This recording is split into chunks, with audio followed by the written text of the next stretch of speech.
Dude, man, I got a special guest up here, man. This cat is I've been privileged to see this cat live in the flesh doing his thing on stage, but also been privileged to hear a lot of the music. And you know, we have a couple artists that come up here from time to time, and when I bring someone up here, right, it's because I respect their grind, right, and I respect what you bringing to the table, not only locally but for your crew, right. You guys just had a dope event in June, so. This cat also too is an MC, right? So he not only is a student of the game, but he's making music out there that really connects with a lot of people, man. And I see it when I see you performing. The fans really gravitating to you, man. So I got Mark the Dark in the spot, man. What's up, G? What's going on, man? How y'all doing? You know, we grinding, man. I appreciate you coming up here, man. We absolutely. Thank you for having me. Yeah, absolutely, man. Absolutely. So I think a couple things. So to kind of piggyback off what I was saying, I know sometimes being in this city, we talk about all the time, Grizz, he's grown up here. It's hard sometimes to kind of create a buzz within the city, right? Because there's a lot of hate, a lot of politicking, right? And I think that happens everywhere, right? But in a place where there's not really a lot of outlets, it seems like you're thriving. So I want to kind of take it back to the beginning, man. So, like, tell me a little bit about your journey being a writer. Like, when did you start writing rhymes? Shoot, so I started writing rhymes when I was young. I was always intrigued with music in general. It wasn't even necessarily hip-hop. My first CD was Michael Jackson. You know what I'm saying? Which one? And then it was Thriller. I had the 25th anniversary. It had, like, the Will I Am remixes at the end and shit. Okay. I used to watch the videos on the little DVD player. So I was just always – there was always, like, MTV videos going on. Yeah. Like, throughout the house. So I kind of just started getting attached to all of that. Dope. Wrote some of my first rhymes as young as, like, 8 years old. Got roasted because my cousins found my notebook and shit. But my mom, she used to do radio, so she was always super tapped in with music. So that's why, that's kind of what got me into it. Oh, wow, so your mom was in radio? Yeah, she used to do radio. That's Wild 106. Oh, okay. Yeah.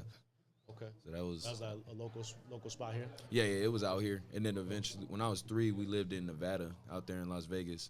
Dope. And she was doing radio out there too, so.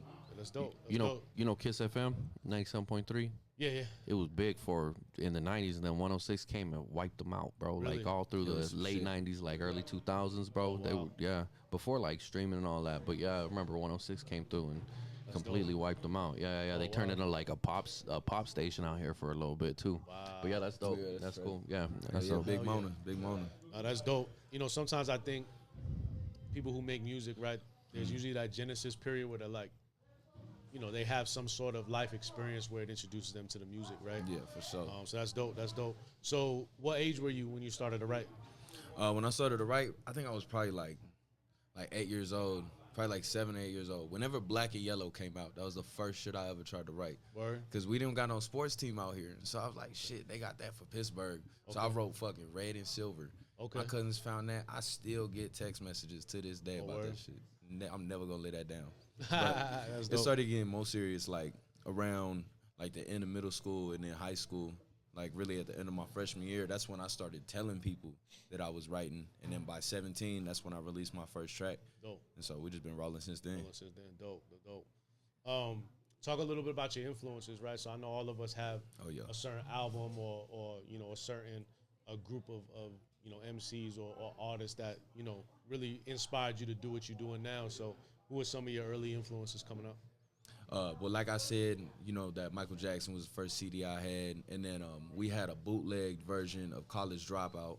And so my mom saw how much I like Kanye. And my first CD was Graduation. And she got me 808s. And then from there, that's kind of where it started to stem off, and I started finding my own music and everything. Because my grandma would not let me listen to that shit. I'd get in trouble. And so when I'd see my mom, we'd be driving on the way to school. She'd be like, "Look, we're gonna take the long way. You get like enough time for 3 songs. So what we listening to today?" And then from there, like Andre 3000, that's probably my favorite rapper of all time. DMX, 50 Cent, love all of that. Jay-Z for sure. Yeah, man. I mean, those are really great artists to, have a blueprint on, right? Oh, yeah. To try to foundation on, you know what I'm saying? Those guys are not only legends, but they incredible MCs that they own right. You know what I'm saying? When you think about, so let me ask you, like, I know Michael Jackson being kind of the first album you remember getting and everything. Did you study that album? And if so, were there any things from the Michael Jackson that you wanted to kind of parlay into the hip hop side? Not necessarily. I definitely, once I was able to get on YouTube, because we didn't have internet when I was young, but once I was able to like get on YouTube and started seeing his performances, I'd say the one thing I wanted to capture from him, because I'm not really no singer like that, but his stage presence. Yeah. Like this motherfucker could just stand there for 30 seconds and the whole crowd, he got dudes falling out. Like, so that was definitely a huge influence right there. The thing about MJ that's so insane to me is his stage presence was incredible, but to me he was a jack of all trades. Like he hit you with the singing, he had a great voice, right? And he could go up and down on his range. He could dance, you know what I'm saying? And then he had that like mystique about him. So I always ask that because I think Thriller is when you look at Thriller and you listen to it from front to back, the album structurally is just amazing. Quincy Jones and MJ, like they put together a masterpiece from top to bottom in the way it flowed. So I think in hip hop sometimes we lose sight of that structure because me and Grizz talked about it when 50 was really popping, when G Unit blew the fuck up and 50 blew the fuck up. If you really notice after 03, all the hip hop albums started to sound the same structurally. You had a record for the girls. For sure. You had a club record. You had a hard record, and then it was like a compilation of all those records put into an 18, 19 track album. You know what I'm saying? Yeah, he laid out I think sometimes the structure kind of it got away from for a while. So that's cool that you got that album in there as kind of the genesis of you doing that. Now you mentioned College Dropout, so I'm guessing you a huge Kanye fan. Was he kind of the first? I would say like after Dark Twisted Fantasy, that's kind of when I started to like there'd be a song here and there. But, like, I wasn't a huge fan of Yeezus or Life of Pablo or none of that. And a lot of people think I'm tripping for that, but that's just because I hate to say it because it's kind of cliche now, but, like, I really did grow up listening to the old Kanye. So I'll go back and listen to Late Registration and all that shit before I'm going to go listen to what he's doing now. Yeah, Kanye's an interesting cat because I was blessed enough when I had my first job as a kid, I was doing street team back home, and Diplomats were associated with Rockefeller at the time. They were actually just ending their deal with Rockefeller, but that's when Kanye started to come up. Oh, yeah. So he was doing these mixtapes in the streets too. Yeah. And he just broke his jaw. So he had, he already did H to the Izzo. He was already doing records for a lot of people, Kweli. Yeah. But I didn't really heard him spit. Once I heard Kanye spit with the production, I was like, yo, this kid's going to be something special. Yeah, he's cold. And he came out the fucking gate. And he's one of those guys we talked about on this pod. He's one of those rappers that, like, his influence, 25 years, is still, you get baby Kanye's everywhere. You know what I'm saying? And it's you get across, baby Lil Wayne's everywhere. It's across all boards, too. It's right. production, it's actual music, it's his fashion. I don't know. Nowadays, he kind of tripping, but... I mean, that's what happens when you get fame and power. Yeah. It consumes you. You know what I'm saying? And unfortunately, I don't think Kanye got the right people around him, but at the end of the day, it is what it is. The music is still there. I mean, I've heard some recent stuff from Kanye. I'm like, damn, this shit's crazy. This shit cold. Content-wise, it's a little iffy. Yeah. Talking about some weird shit. But musically, he's always been top of the line, so that's dope. So let me ask you this. So when you decided, hey, I really want to do this and do this at a high level, what was your experience like kind of coming up through the city, right? I call this city the Q, right? Yeah. That's just my name. Yeah, I call it. that shit the Q, too. The Q is an interesting place because it's very, very known for, it's known for things outside of the music, right? Mm-hmm. So you're kind of crawling up a hill that's never been climbed, people haven't climbed that hill before. You know what I'm saying? And it's hard. I did it too with my crew. You know, we try to make a name for ourselves out here, but you need to have those connections, right? So for you coming up in the queue, what were some of the obstacles you had coming up originally, and what were some of the things that did you ever feel like, hey, I ain't gonna do this no more type shit? I never necessarily felt that. Definitely have felt a lot of frustration, but it's really just because I think my biggest issue was trying to break into something that everybody else was already doing.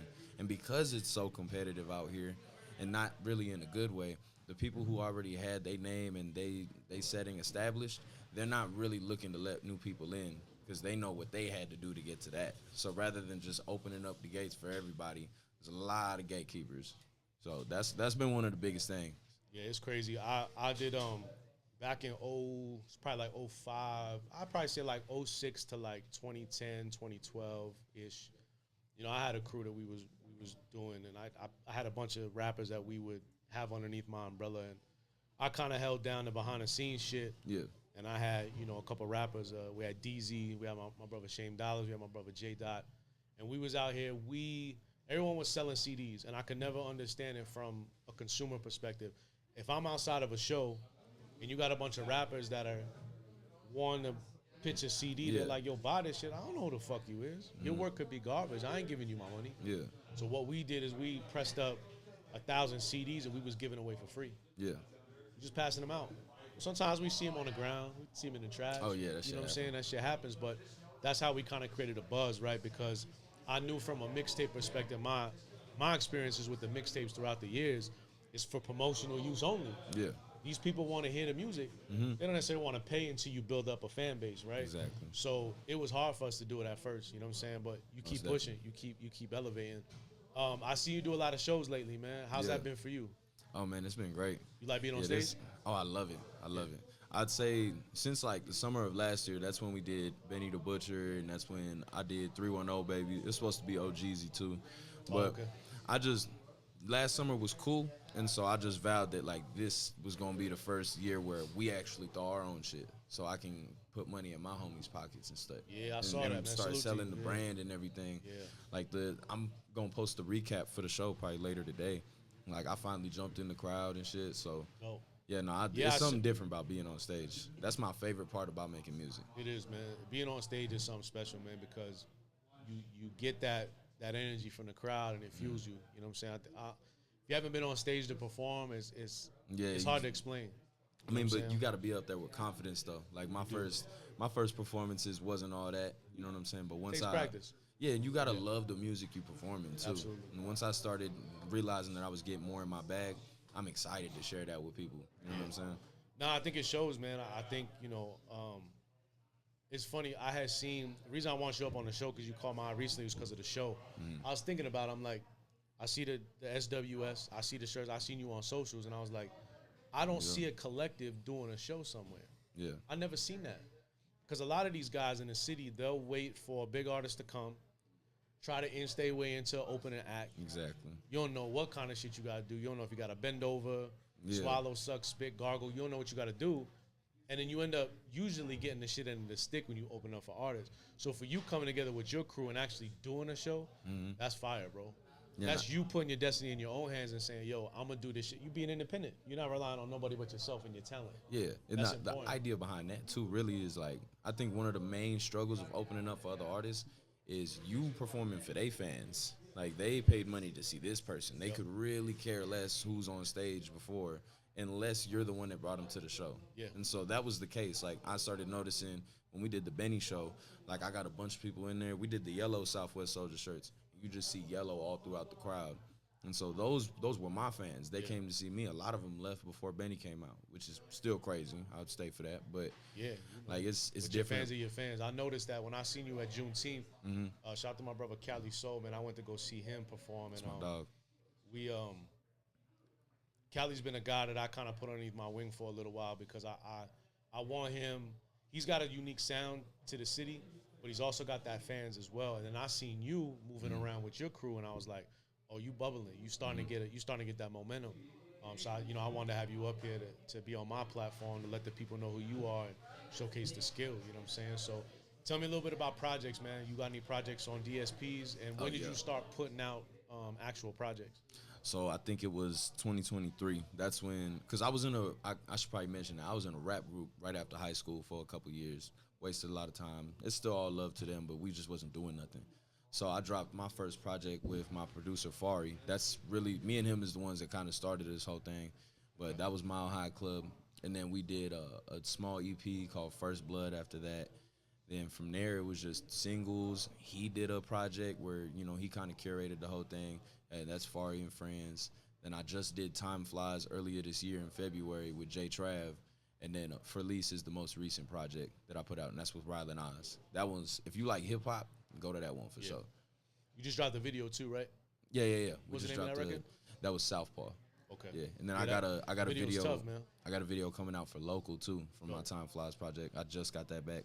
Dope. So is everything in house? Production? Yeah. Video shooting the whole nine? You guys keep it in house? Videos, we still need one consistent person. You know what I'm saying? Because like my homie Fabrice, he does an amazing job. He's just got so many people that he has to edit for, and then he works for United, so he's not always the most available person. But right. if it was up to me, I'd do everything with him. But as far as production, yeah, it's all Gemini, it's Trav, it's Fari, it's my homie 3K, and then all the people we collab with for the most part too. It's like, shit, you'll probably find all of us just at the house on a regular day. Yeah, no, that's dope. That's dope. I think having a collective is important. I remember when me and my crew were running around, it was like every other day we was all creating together, right? Yeah. You know, we skipped out doing the studio time at a big studio because I cracked the cheat code early as far as making sure I had the right equipment at the crib, right? And making sure I had the right people mixing and mastering. So for you, what's a studio session like you? Are you linked up with a studio here in the city? You got a home set up? What you got going on? So we got a couple songs that we done released that we made just with the home setup. But like with Trav, he got his own setup. So when I go over there and record, that's where I recorded all of Time Flies. And then sometimes I'll go over there to do other tracks. But usually when I'm there, it's just something that he produced. Dope. So really the strategy is we'll make reference tracks at the crib. You know what I'm saying? Now, because I'm not really an engineer like that yet. You know what I'm saying? That's something that I'm still building towards. But we'll take those reference tracks and we'll have time to listen to them. So when we go to On the Moon with my homie Nick, we can lay the song down, get everything done in 15 minutes, spend the rest of the hour just getting it mastered. Yeah. So we just pay for an hour. Now we got a song ready to go. Dope.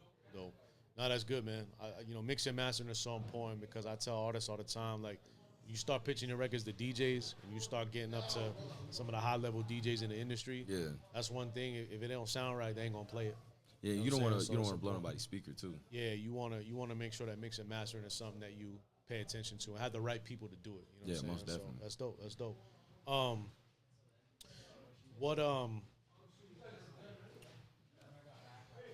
Before we're gonna jump into some topics, but I want to ask you a little bit about a little bit of lessons you learned being in the industry, but also like as far as writing process. I know a lot of people have different writing processes, right? Some people like to blow a lot of tree, drink a lot, right? Some people don't write at all; they go off the top. For you, what's your writing process look like? Do you get a beat and then write, or do you just have a notebook full of raps? Both. So I have several notebooks full of just raps. Like sometimes when I'm at work, if I'll just think of something, I have like a specific set of notes where it's like one bar. And then so if I'm struggling, if I'm ever having writer's block or something, or I don't know how to start a verse, I'll just go find one of them lines and then I'll just build off of that. There you go. But I write my best shit in the morning. And so usually I'll already have an instrumental. I'll just be listening to it on repeat at work, go to sleep, wake up, and boom, now I got the idea that I was trying to think of. Dope. No, that's dope. What are some of the lessons you learned coming up so far? Like, I know you're still on your grind. You're still trying to, make a name for yourself. But what's maybe one valuable lesson you learned early that you take every day? Like, yo, I gotta make sure. Probably don't burn bridges, for one. You know what I'm saying? Even if you don't want to still associate with somebody, just don't burn bridges because you don't know who they know. And having mutual friends is way better than mutual enemies. And number two, this shit costs money. So make sure you got you a bag. If you got to have a regular job, do that because you can't really get nowhere from a cell. So I know that fast money is intriguing, but it's not really going to end well for you. Right. Because then you're going to have one foot in this and one foot in the streets. You got to have a foundation, I think, financially. Yeah. I posted a video on the YouTube, and I got a lot of traction on it last week, also on IG. I tell a lot of artists, bro, like, invest in yourself. Mm-hmm. You know what I'm saying? If you ain't got a bag right now, do a little $5,000 loan right now. If you got a 9-to-5, right? And get in with somebody who can really point you in the right direction, like a project manager that could say, yo, we're going to go from point A to point Z. Yeah. You got a budget ready. Because you're right, this shit costs money. Yeah, for sure. You know, nowadays, to get a record out there to the radio and everything like that, I mean, we talking 6 figures. Yeah. Independent artists don't got 6 figures just laying around. Hell no. You know what I'm saying? So you really have to grind. Shouts to this kid named Bass Swag. He's based out of NY. New school rapper, not really my cup of tea, you know, because I'm more of I like more hip hop in a different vein. But I'm seeing this kid grind. He's doing drops for DJs like he's doing 100 drops for DJs every week. DJs across the country, shopping his record around. He's independent. He just literally uploaded his shit just like a lot of artists do, and he's got a huge record in New York right now. Yeah. So keep punching, keep grinding, right? Put the right chess pieces on the board. But make sure if you ain't got that bread, invest in yourself. Don't let no one come to your block and say, hey, I want a cut. Yeah. You built that block. You feel me? And don't let nobody set up shop with you and give you a cut off of what you do. I used to tell my brother Pap all the time, he would laugh. We were selling a album every month to the fans before it hit DSP. So all our loyal fans, you pay $21, we send you a link for the project. I tell you, I was up to the wee hours of the morning sending emails, nodding off, because it was just us and our team. But people would ask, like, well, why are you doing that before DSPs? I say, yo, you don't understand that these streams, you get paid like a quarter of a penny per stream from Spotify. These guys is robbing the artists. Oh, yeah. You're going to pay for these bars. You know what I'm saying? You're going to pay for this work. And the loyal fans come through, they support. So building that fan base is really important, and I see you out here doing that. So salute to you and your crew. Appreciate that, man. You know what I'm saying? I appreciate you coming up for sure. Last question I want to ask before we jump into some topics. If you had any, if you're working on your first project for the masses, bro, and you have maybe 3 artists that you had an unlimited budget to get with, who are some of your dream collabs? Give me like 3. Andre 3000, Mary J. Blige, and let's see. I would want, like, I don't know. See, so we got the lyricist, we got the singer. I would want somebody with some swag.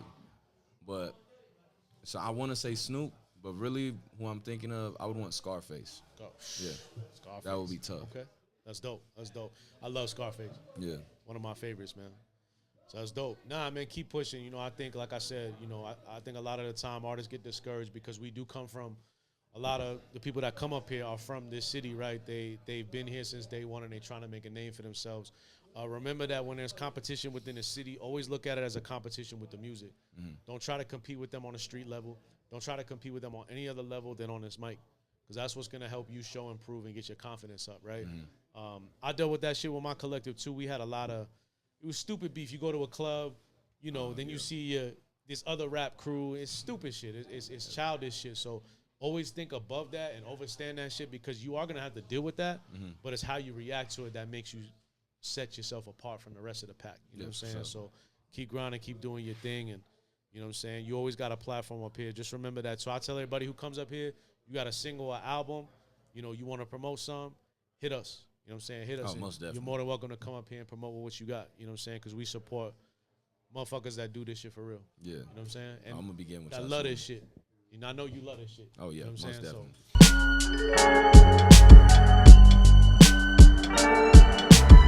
The Commission.